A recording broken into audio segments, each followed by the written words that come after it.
सतगुरुबंदी छोड़ कबीर साहब की जय। सतगुरु साहब की जय।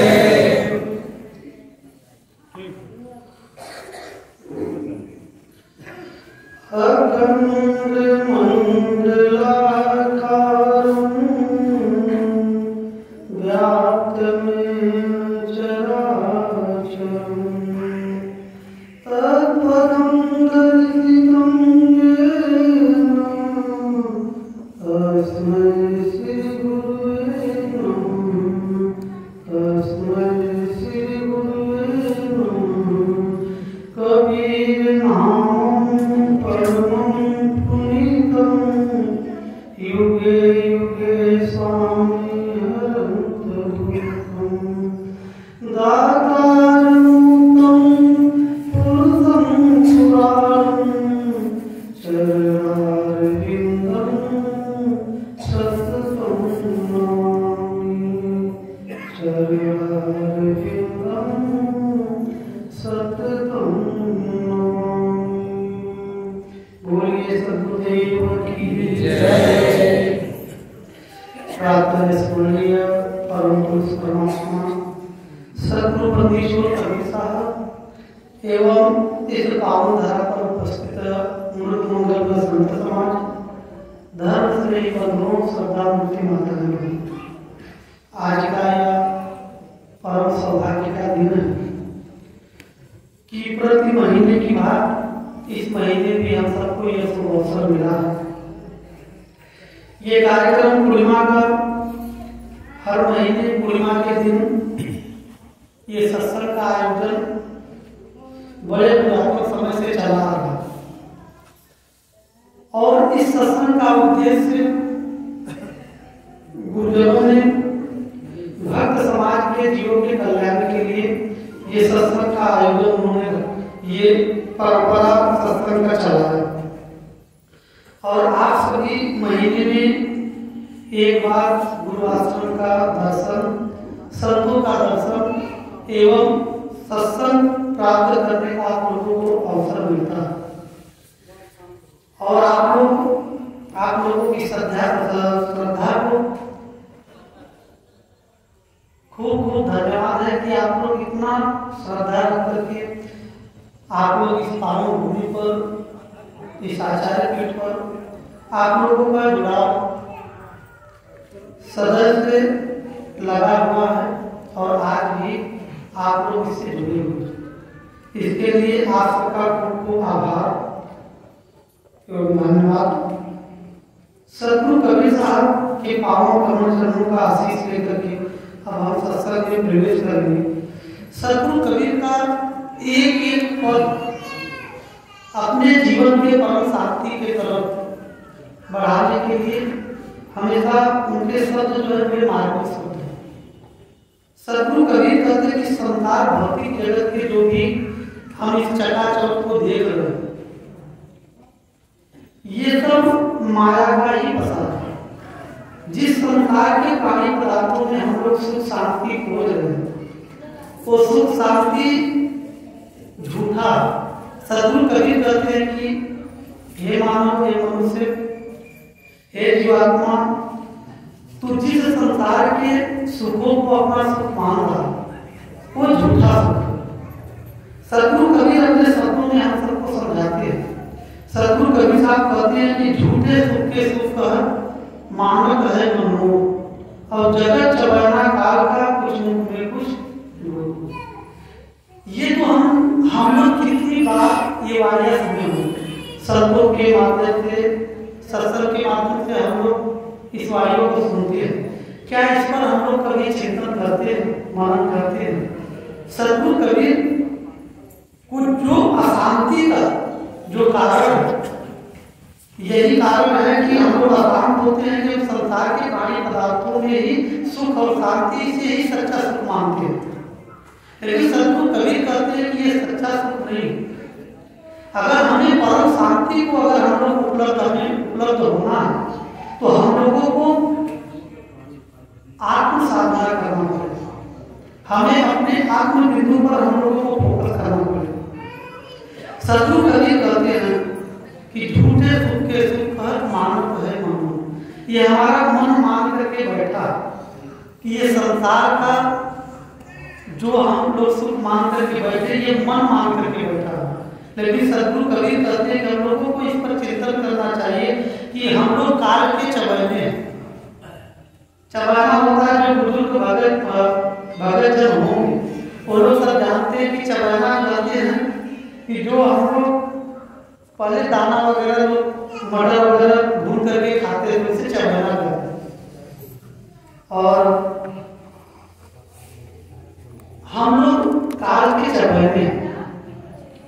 जैसे चबाना लोग खाते हैं, दाना को खाते हैं, उसी प्रकार से हम लोग भी काल के चबैने हैं।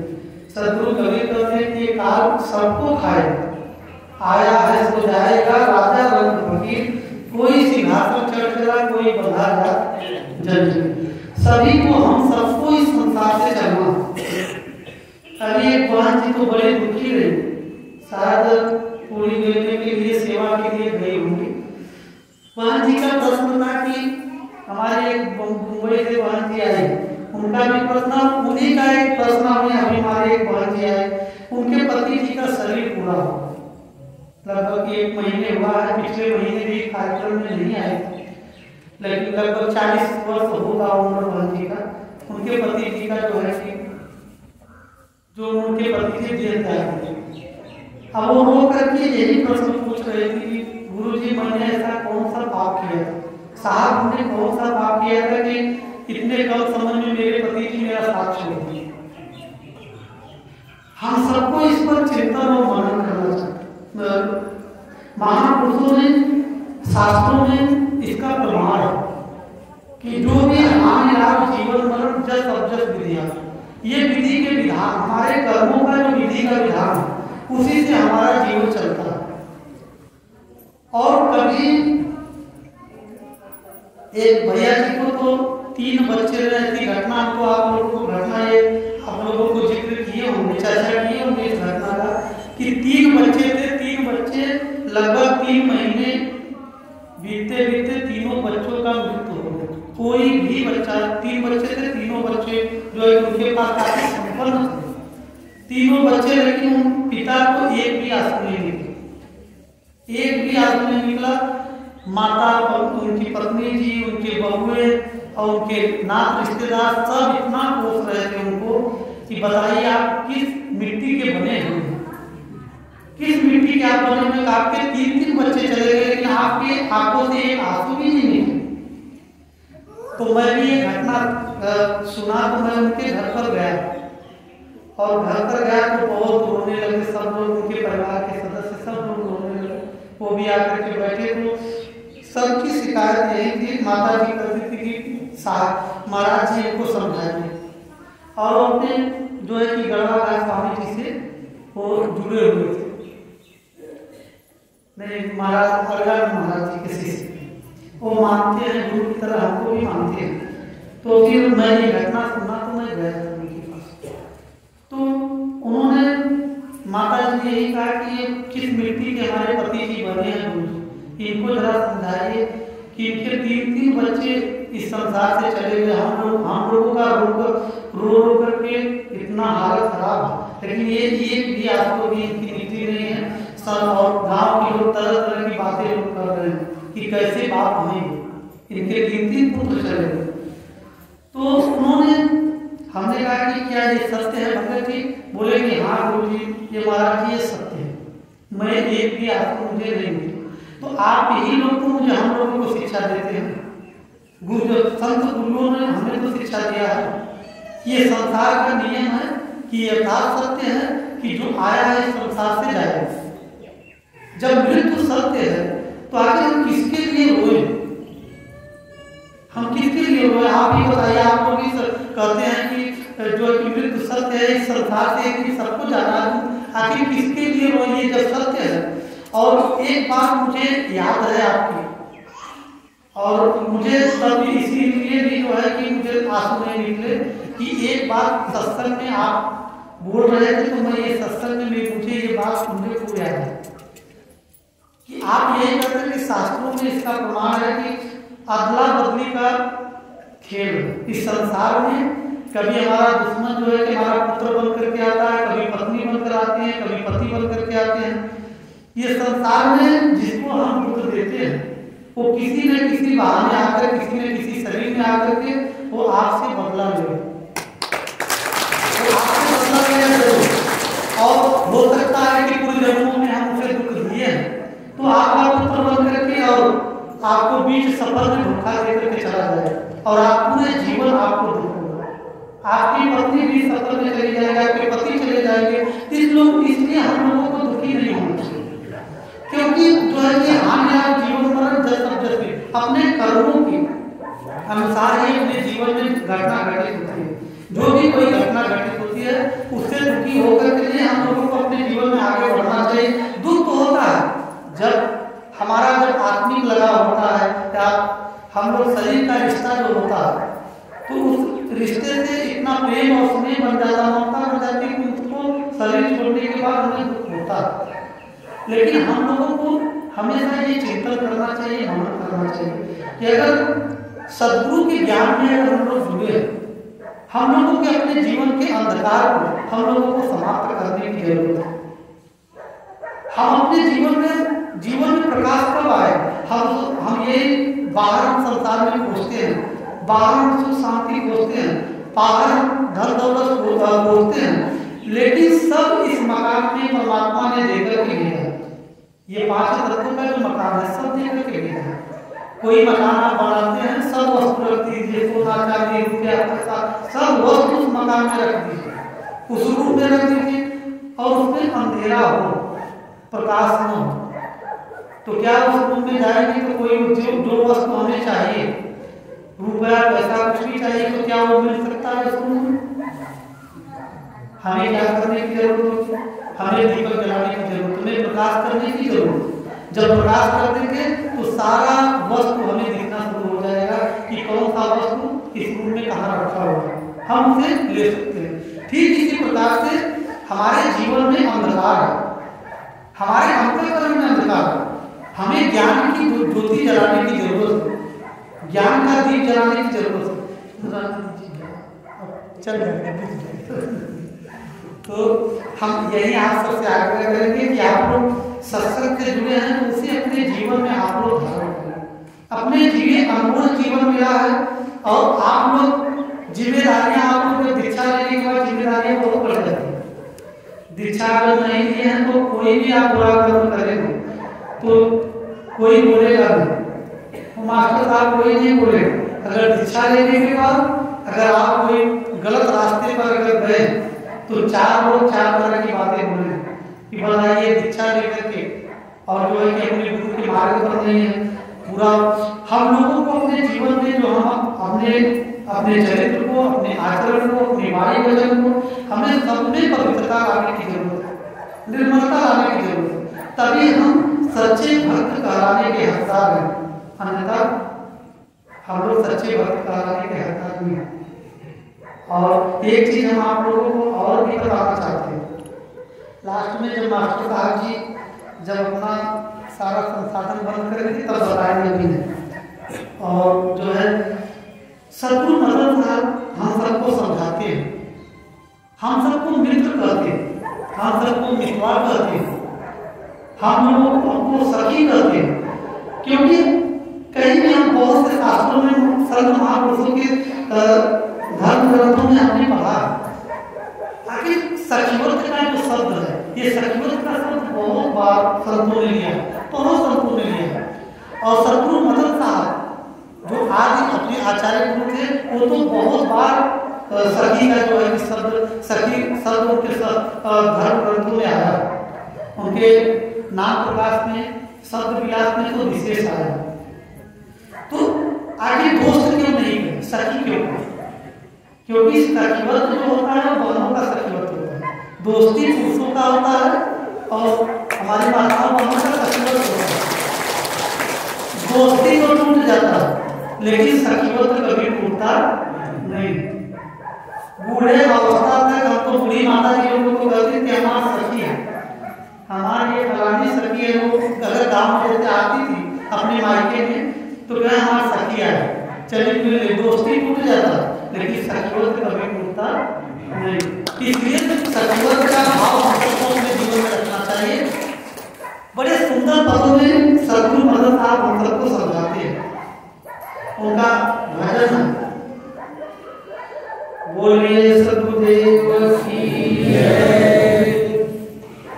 सुन मोरे मितवा की, सुन मोरे मितवा, कबहू बतो जिन पाई। 3 दिन पहले से हम खूब गुनगुना रहे हैं। इसमें जो गुण रहस्य इसमें हम लोगों को उतरने की जरूरत है। सद्गुरु मदन साहब कहते हैं कि सुन मोरे मितवा की, सुन मोरे मितवा, कबहू बसो जिन पाई। इस जीव आत्मा को सद्गुरु मदन साहब समझाते हैं कि हे मेरे मित्र, हे मेरे भाई। पाई का मतलब समझते हैं, कई बार इसकी व्याख्या सभी संतों ने किया है। पाई का मतलब होता है घर से जो दूर जो है तो हम लोग मशीन डालते हैं, समरसेबल वगैरह डालते हैं, तो उससे पाई करते हैं। और पाई पर आप लोग जाते हैं तो 2 घंटे 4 घंटे ही रहेंगे, फिर घर पर आपको लौटना ही पड़ेगा, आना ही पड़ेगा।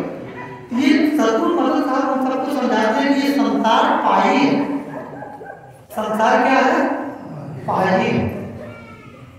और संसार सद्गुरु कभी नहीं कहते हैं कि ये मायका, हम सबका मायका। मायके में पहले कितने दिन रहेंगे? कुछ क्षण तक, 18 साल 20 साल तक एक दिन अपने ससुराल में जाना पड़ेगा। और ससुराल हम सबका क्या है? परमात्मा का घर। हम लोग सब लोग मायके में। तो सद्गुरु मदन साहब समझाते हैं कि सुन मोरे मितवा की, सुन मोरे मितवा, कबहू बसो जिन पाई। इस पाई में बसने का कभी चेष्टा मत करो, यहाँ रहने की कभी चेष्टा मत करो। हमेशा अपने निज घर का स्मरण करो, अपने निज घर का चिंतन करो, मन करो। लेकिन हम लोग अभी से देखिए संत महापुरुषों की वाणी सुन करके हमारे ज्ञान का कपाट खुल जाता है कि नहीं, वास्तव में साहब सही कर रहे हैं। हम लोगों को भजन करना चाहिए, ध्यान करना चाहिए, हम लोगों को इस पर चिंतन करना चाहिए। बस यही गेट अगर डाके PWD यहाँ रोड पकड़े, बस वो ज्ञान का कपाट तुरंत बंद हो जाएगा। और ज्ञान के कपाट को खोलने की जरूरत है। हम लोग अपने जीवन में हम संत महापुरुषों की वाणियों को, उनकी रहनी करनी को, उनके आदर्शों को, उनके चरित्र को अगर हम लोग अपने जीवन में अगर ग्रहण नहीं करेंगे तो ये हमारा जीवन जो है कि धन्य नहीं हो पाएगा। ये मनुष्य शरीर जीवन, मनुष्य शरीर तभी धन्य होगा कि हम महापुरुषों के बताए हुए मार्ग पर चलें। अब ये भी नहीं है कि भैया तुम लोग भगत हो गए तो तार काट मेरे को काटा तो बोल दो, एकदम साफ बोलने की जरूरत ना हो। नहीं संसार जिए मेरे सोचे कमजोर बात और पैदार पदार्थ ऐसे सोचो कि भैया भागे लगे तो सोचो भैया भगत बन जाए, सच्चा भक्त बन करके भैया ना बोली तो भैया झगड़ा लड़ाई ना करके 4 लोगों को बैठा करके नहीं तो काम नहीं, उससे समझ लीजिए मारपीट ना। तो कोशिश ये करिए कि सच्चे, अब एक भगत जी को जो गोंडा के भगत जी हैं उनको जो है बस वही हम दीक्षा देते समय समझा दिए थे, तो उनका 1 लाख जमीन जो फिर पड़ गया और तब वो ना बोला था सर भैया जो ले किलो लगा से कहे कुछ बोलिया मत के लोग लड़ाई झगड़ा तब भी वो आए। एक वर्ष के बाद आए तो उनकी पत्नी भी जो भक्ति माता जी रही वो बोली कि साहब जी अब तो हमारी इच्छा यही है कि इनका दीक्षा जो दीक्षा लिए थे ये हीरा माला को उतरवा लीजिए। बोले कि हमका काहे माता जी, बोले कि हमें इसकी फायदा मिले। बोले कि ये 2 दीक्षा इनका पर एक लाखा जो जमीनें प्रदान करते हैं, एक भगत है बुलबुल कर। अब बताए ऐसा नहीं आप सबको करना। तो आपने जो है कि अपने राज्य की सुरक्षा के लिए जिसे भगवान कहा जाता है, राम जी को, कृष्ण जी को, अपने राज्य की सुरक्षा के लिए उन्होंने संघर्ष किए। तो हमारा राज्य क्या है? हमारा जो खेती बाड़ी है, हमारा मकान, हमारा परिवार, यही हमारा जो है कि हमारा प्रजा, हमारा परिवार है। और आप अपने घर के अगर राजा है उनकी सुरक्षा करना आपका दायित्व, आपका कर्तव्य है। तो इसलिए लड़ाई झगड़े में प्रेम का सौदा रहा है, जो मानवता का जो मार्ग हमने सद्गुरु कबीर ने दिया है, उस मानवता का मार्ग छोड़ना नहीं। लेकिन राष्ट्रों के लिए हम अगर पीछे हटे तो हमें कानून है, संविधान है, उसके अनुसार हम लोग अपने जीवन में आगे बढ़े। तो सद्गुरु मदन साहब समझाते हैं कि सुन मोरे मितवा की, सुन मोरे मितवा, कबहू बसो जिन पाइए, जेहि घर में तेरो आस पास है, तेहि घर काल सदगुरु महाराज साहब कहते हैं कि जे घर में तेरे आस पास, इस जो आप पांच तत्वों का ये घर देख रहे हैं जिसमें आपका बसेरा है, सांझ भय दिन अधमन लागे पंछी लेत बसेरा, और भोर भय सब उड़ने लगे और कौन किसी को हेरा, गुरु बिना कौन संगाती, बिना गुरु का आपका संगाती कौन हो। एक भौतिक जगत में एक देही गुरु होते हैं और एक आपके अंदर जो विदेही गुरु, दो क्रिया है, एक बाह्य सत्संग है, एक आंतरिक सत्संग है। ये दोनों सत्संग करने की जरूरत है। ये हम बाह्य सत्संग से मोटिवेट होते हैं और फिर हम जो है कि अंतर कर हमारे आंतरिक सत्संग उसमें हमें प्रवेश करने की जरूरत है। तो सदगुरु कबीर साहब कहते हैं कि क्या हमें समझाते हैं कि सांझ भय दिन अधमन लागे, जब शाम होता है तो पक्षियां सब अपने जो है कि पेड़ पौधों पर जहां भी उनका बसेरा होता है वहां आ जाते हैं, लेकिन जब भोर होता है सब लोग उड़ करके चले जाते हैं, कोई किसी को पूछता नहीं भैया आप कहाँ बैठे हैं, आप कहाँ बैठे हैं, सब लोग अपने जो है कि अपने अपने मार्ग पर चलते बैठते। तो सदगुरु कबीर साहब हम सबको समझाते हैं कि सांझ भय दिन अधमन लागे पंछी लेत बसेरा, और भोर भय सब उड़ने लगे हैं कौन किसी को हेरा, गुरु बिना कौन संगाती तेरा, बिना गुरु का कोई संगाती आपका बन ही नहीं सकता। और इसी प्रकार से ये देही गुरु हैं, लेकिन विदेही गुरु आपके अंदर कितने भगत जी लोग कहते हैं कि साहब हमारे गुरु से मर गए, हमारे गुरु तो शरीर तोड़ा छोड़ दिए, लेकिन अब हमेशा आप लोगों को ये ध्यान होना चाहिए, स्मरण करना चाहिए कि गुरु की कभी मृत्यु होती नहीं। गुरु ज्ञान के रूप में आपके जीवन को प्रदान करते और ज्ञान के रूप में हमेशा निरंतर गुरु आपके पास, गुरु की कभी मृत्यु नहीं होती। और हमेशा गुरु की छाया, आचार्य गुरु की छाया हमेशा इस पीठ पर बनी रहती है। और जो सच्चे मन से, पवित्र मन से हम अपने जीवन में, अपने लाइफ में आगे बढ़ते हैं तो कोई भी कार्य आपका रुकेगा नहीं। सत्य परेशान होता है लेकिन पराजित नहीं होता, परेशान सत्य होगा लेकिन पराजित सत्य को कोई कर नहीं सकता। तमाम हम तो जो है कि चर्चा आप लोगों से करते हैं, लोगों का, बहुत से लोगों का प्रश्न भगत लोगों का आता है और मैं कितने लोगों का प्रश्न का उत्तर देते देते साथ तो अगर पूरा दिन दे तो फिर नहाना खाना सब कुछ हमारी क्रिया बिगड़ जाएगी। कितना प्रश्न आता है जो है कि व्हाट्सएप पर तमाम ग्रुप बना करके लोग प्रश्न करते हैं, लेकिन हम सबका प्रश्न का उत्तर एक ही है, सारे प्रश्न का उत्तर एक ही है भैया, सारे प्रश्न का उत्तर एक ही है कि ऊर्जा का केंद्रीकरण अपने आप में लौटा है। इसलिए सदगुरु कभी किसी भी पचड़े में पड़ने की जरूरत नहीं।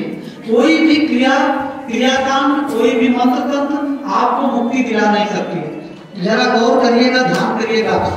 कोई भी मंत्र ऐसा शास्त्रों में नहीं है, कोई भी मंत्र ऐसा वेद पुराण में नहीं है, कोई भी ऐसा धर्म ग्रंथों में कोई मंत्र नहीं है कि आपको जो है धन दौलत आपके जीवन में ला देगा, मकान बना देगा, दुकान बना देगा।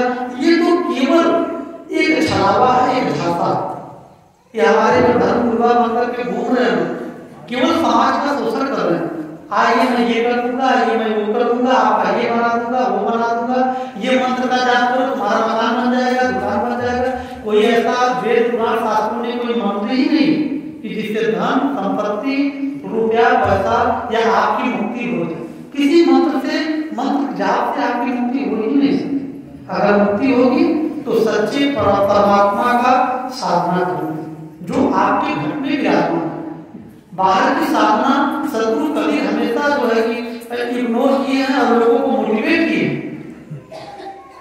हम लोग तो एकदम सफर करते थे, हम तो एक माता जी देखते थे कि उनको उनके गुरु जी ने बताया, एक जो है कि यही गाजीपुर के थे, और एक भैया जी मिश्रा जी थे, और दोनों परिवार जो है कि जा रहे थे दर्शन करने बालाजी, और मैं भी उसी ट्रेन में सफर कर रहा था। तो माता जी को देखा एक जो है कि उन्होंने झोला लिया था, तो आप लोग देखते हैं ना कि वो माला फेरते हैं, माला फेर रहे तो मेरा जो है कि मेरी दृष्टि पड़ी माता जी के जो है कि हाथों पर, तो माता जी फेरे, तो हमने सोचा कि माला है। तो वो जो है कि पंडित जी बैठे थे, पुरोहित, तो हमने बस इतना ही कहा, मेरा हाथ समाचार लिए कि कहाँ है महाराज जी आपका आश्रम, मैंने बताया, मैंने उनका भी पता पूछा, सारा समाचार हुआ। तो मैंने एक सदगुरु कवि का एक साखी में बोल दी कि माला को करने के और जीव फिरे मुखमार और मनवा को चौधरी फिरे और यह तो सुमिरन। मैं ये बोल दिया तो फिर वो पुरोहित तो समझ गए, तो अपने पत्नी जी से बोले, अरे महाराज जी की बात सुने, और माता जी को जाप कर रही थी, बोल माला फेर रही थी, कुछ जाप कर रही थी मन में। तो उन्होंने कहा कि महाराज जी कुछ तंत्र कैसे आप समझ पाए? तो बोले नहीं, हमको नहीं समझ पाए। बोले आप ये माला पर ही महाराज जी तंत्र कैसे? सदगुरु कबीर महाराज जी, सदगुरु कबीर महाराज जी की वाणी बोल रहे, माला को करने के जीव फिरे मुखमान और मनवा को चौधरी फिरे या तो सुमिरन। और आज तो देखा जा रहा, तमाम मंदिर, मस्जिद, गुरुद्वारा, तीर्थ, मूर्त, देवी देवता की लोग पूजा कर रहे हैं, लेकिन बस केवल 2-4 दिन, हफ्ते भर पूजा होती है। उसके बाद खान पान मटर जो जगह जल्दी कहा जाता है। अरे कहा भैया कौन बजा रहे हो? सुना जाए आप लोगों का बात। अरे अभी आपकी होने लगे तब बजाइए कभी। तो हम जो है कि आप लोग समझिए कि लोग हफ्ते भर शुद्ध रहते हैं, महीनों भर शुद्ध रहते हैं, निर्मल रहते हैं, उसके बाद फिर अपने अंतःकरण को अपवित्र, खान पान अपवित्र हो जाता है। हम तो तमाम ऐसे देखे, ऐसे बहुत से ऐसे लोगों को देखे जो इतनी पूजा पाठ करते थे, लेकिन वह पूजा पाठ के समय उस समय स्नान करेंगे, पूजा पाठ करेंगे, शाम को उनका ड्यूटी जरूर चलता, खूब पूजा करते, लेकिन शाम को ड्यूटी चलता। अरे भैया 150 लोग रहोगे, हमें मंजूर, हमें ऐसी संख्या नहीं बनाना है, भैया सब कुछ चले, तो ईश्वर भगवान को मानो। और एक तरफ जो है कि एक तरफ कहेंगे कि ईश्वर के बच्चे सब, एक तरफ कहेंगे ईश्वर के बच्चे हैं।